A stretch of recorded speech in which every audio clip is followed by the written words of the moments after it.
Hello viewers. मैंने ना बहुत टाइम पहले जब मैंने वीडियो बनाना स्टार्ट करा था तो मैंने सबसे पहले एक वीडियो अपलोड करी थी। अ, वो जो मैंने प्रॉब्लम फेस करी थी प्रेगनेंसी टाइम में। प्रेगनेंसी में बच्चे की किडनी में स्वेलिंग आप में से काफ़ी लोगों ने वो देखी भी होगी, क्योंकि उस वीडियो पे शायद मेरे 7K व्यू अभी कंप्लीट होने वाले हैं। तो उसके लिए मैं आप लोगों का तहे दिल से थैंक यू करती हूँ। तो आज मेरे को कई लोगों ने कमेंट करके बोला भी कि है ना, अभी आपका बेबी कैसा है या फिर बाद में कैसे ठीक हुआ है, कुछ भी। देखो, मैंने उस वीडियो में भी स्पेशली ये क्लियर करा हुआ है कि कोई मेडिसिन नहीं ली। हाँ, हम हालांकि हम पीजीआई के काफ़ी ज़्यादा चक्कर काटे हम लोगों ने, लेकिन उसके बाद उन्होंने हमें ना कार्ड पे लिख के भी दे दिया था कि मतलब अगर बच्चे को दिक्कत आएगी बाद में, है ना, कोई भी दिक्कत आएगी तो आप इमरजेंसी में बच्चे को यहाँ पे लेके आ सकते हो, तभी आना है। मतलब डिलीवरी के बाद ही आना है, डिलीवरी से पहले नहीं आना। अब लास्ट मंथ में हमने वो अल्ट्रासाउंड करवाया था। मैं अश्विक से मिलाती हूँ। आजो अश्विक, ये है मेरा बेटा। उधर देखो, उधर देखो, उधर देखो, मुंह क्यों ऐसा बनाया है? ये अभी भगवान जी की दया से सही है, मतलब बहुत अच्छा है। फिर मेरी इधर हुई थी डिलीवरी सेक्टर 6 पंचकुला में। तो पंचकुला में डिलीवरी के तीसरे दिन नॉर्मल डिलीवरी हुई थी। मैंने वो वीडियो भी डाला हुआ है। आप प्लीज़ प्लीज़ प्लीज़ मेरी सभी वीडियो को प्यार दो यार, और मेरे चैनल को जितना हो सके उतना सब्सक्राइब करो। अभी 227 के अराउंड कुछ सब्सक्राइबर हुए हैं मेरे। मैं चाहती हूँ कि जल्दी जल्दी मैं 300 और 500 भी क्रॉस कर लूँ। तो उसके लिए मुझे आप लोगों के प्यार की बहुत ज़्यादा ज़रूरत है।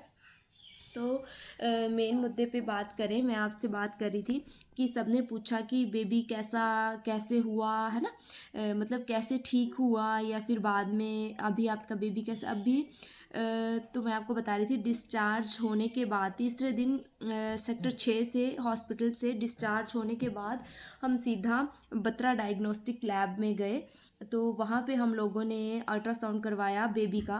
वो किडनी में स्वेलिंग का, है ना, टेंशन तो सबको होती है ना, मैं समझ सकती हूँ। क्योंकि मैक्सिमम मेरी उस वीडियो पे सारे जो भी कमेंट आए हैं सारे उसी के रिलेटेड आए हैं कि किसी के, है ना, 5 मंथ हुए हैं प्रेगनेंसी को, किसी की 6 मंथ हुए हैं, किसी के 8 कंप्लीट हो गए हैं, बहुत दिक्कत आ रही है। मैंने मैक्सिमम मेरी कोशिश यही रही है कि मैं सबको रिप्लाई करूं, और मैंने सबको रिप्लाई भी किया है।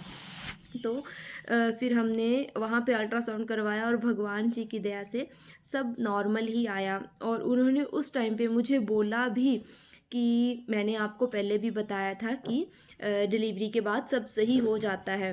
डायग्नोस्टिक लैब वाले डॉक्टर ने बताया कि मैंने आपको पहले भी बताया था कि डिलीवरी के बाद सब सही हो जाता है। तो मतलब पहले मैं आपको बताऊं तो सीरियसली हमारी भी प्रेगनेंसी, मेरी और मेरे हस्बैंड की प्रेगनेंसी, मतलब हम दोनों की प्रेगनेंसी, मेरी, अब इस बात का मतलब गलत मत निकाल लेना आप प्लीज़। हाँ, मतलब प्रेगनेंसी टाइम मेरे और मेरे हस्बैंड का बहुत ही ज़्यादा टेंशन में गया है। मैं आपको सच्ची बताऊँ तो इतनी ज़्यादा दिक्कत, इतनी ज़्यादा प्रॉब्लम्स आई हैं ना कि मैं सारी सारी रात सो नहीं पाती थी। मतलब बेबी, क्या बोलते हैं उसको, मतलब हमारे पेट के 2 पार्ट बताते हैं ना, एक ऊपर वाला पार्ट और एक नीचे वाला पार्ट। तो अश्विक नीचे वाले पार्ट में था, मतलब अश्विक हमारा निचले पेट में था। तो इतनी ज़्यादा दिक्कत आई कि मतलब 7th मंथ जब था मेरा प्रेगनेंसी का, तो ना एकदम से मतलब बस हो गई थी कि नहीं यार, अभी और नहीं, ऐसा करते हैं कि ऑपरेट करवा लेते हैं। और मतलब डिलीवरी खुद से ही उनको बोलो कि नहीं हो पा रहा। मैं गिर गई थी, मतलब इतनी ज़्यादा मेरे पेट में दर्द रहती थी कि मेरे से ना एकदम से उठा नहीं गया। मैं बैठी हुई थी नीचे, शायद अपनी स्लीपर्स पहन रही थी या ढूंढ रही थी, कुछ ऐसा था ना। तो मेरे से उठा नहीं गया और मैं गिर गई थी। मैंने रोते रोते इनको कॉल करी कि मेरे से नहीं हो पा रहा, अभी बहुत ज़्यादा दर्द हो रही है मुझे।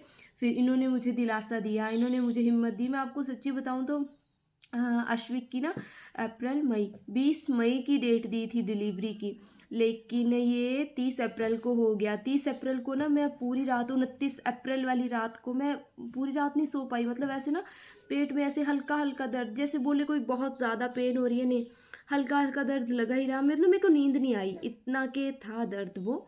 मेरे को नींद नहीं आई सारी रात। मैं बैठूं उठूं चलूं यहाँ वहाँ, इतना ज़्यादा नहीं बोल सकते, लेकिन हाँ नॉर्मल सा हल्का सा पेन था। तो फिर मैं नॉर्मली ना 30 अप्रैल को मैं सिर्फ चेक करवाने गई थी मैं। फिर इनको छुट्टी नहीं थी क्योंकि क्लोजिंग का था, लास्ट डे था। तो फिर ये ऑफिस चले गए और इन्होंने दीदी को बोला, मेरे ननद को, हम तीनों ही रहते हैं ना इधर, तो उनको बोला कि ऐसा कर, मैं डिलीवरी के टाइम पे भी तो छुट्टियां होनी है, और तू ऐसा कर, तू अभी आज के दिन तू छुट्टी कर ले, तू चली जा अपनी भाभी को लेके और चेकअप करवा ले आओ, और डिलीवरी के टाइम पे मैं देख लूँगा। मतलब अभी तो हमें डेट तो दी थी हमें 20 दिन बाद की। तो दीदी कहते कि ठीक है भैया मैं जा आती हूँ, आप देख लो अपना ऑफिस का। क्योंकि दीदी की छुट्टियां बहुत कम होती हैं, वो जब घर जाना हो तभी, लेकिन इनकी छुट्टियां बहुत ज़्यादा हो गई थी। क्योंकि मैंने आपको बताया भी कि हम पीजीआई जाते थे ना, तो फिर हम लोग गए वहाँ पे, हॉस्पिटल में गए। फिर उन्होंने क्या किया, हम कुछ भी नहीं लेके गए थे। मतलब जैसे मान लो कि सिर्फ और सिर्फ एक फ़ाइल ही लेके गए थे चेकअप के लिए ना, जो भी हमारा रूटीन चेकअप चला हुआ था उसका वो कार्ड वगैरह, फाइल वगैरह लेके गए हॉस्पिटल हम।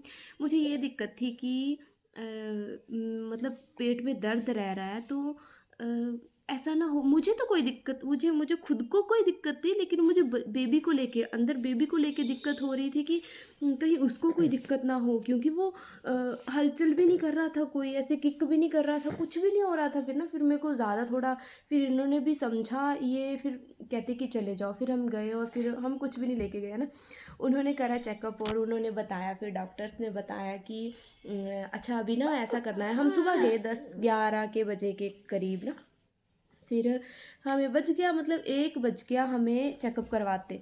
फिर 1-1:30 बजे डॉक्टर्स ने हमें बताया कि, वो बोलते कि ऐसा करो, डिलीवरी करनी है हम लोगों ने, और आप घर वालों में से किसी को बुला लो। शनाया मेरी छोटी सी थी, मतलब यार वो टाइम नहीं भूलता, पता है मेरे को ना।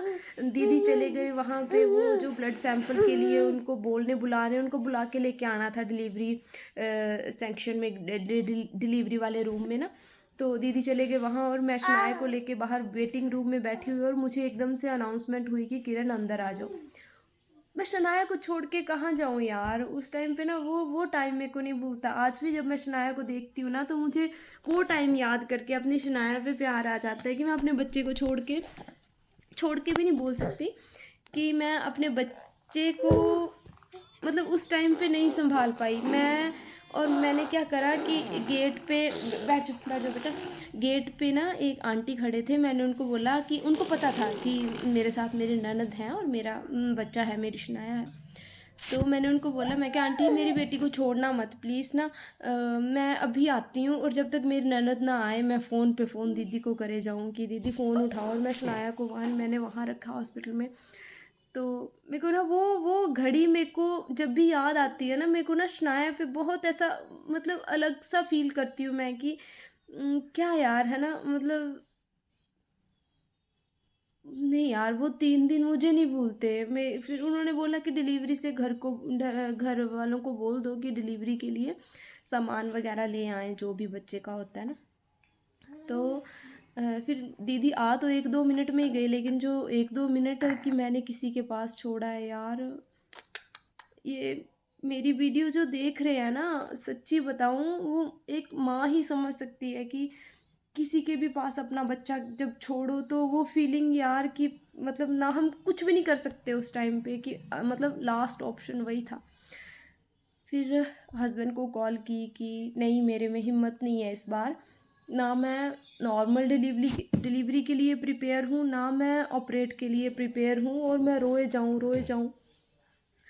मेरे को हिम्मत दे रहे, मेरे को कह रहे कुछ नहीं होता, भगवान का नाम लो सब ठीक हो जाएगा। मैं क्या, नहीं आप गलत बोल रहे हो, आपको नहीं पता, आपको नहीं पता है, आपको कुछ भी नहीं पता है। हस्बैंड लोगों को कहाँ कुछ पता होता है यार।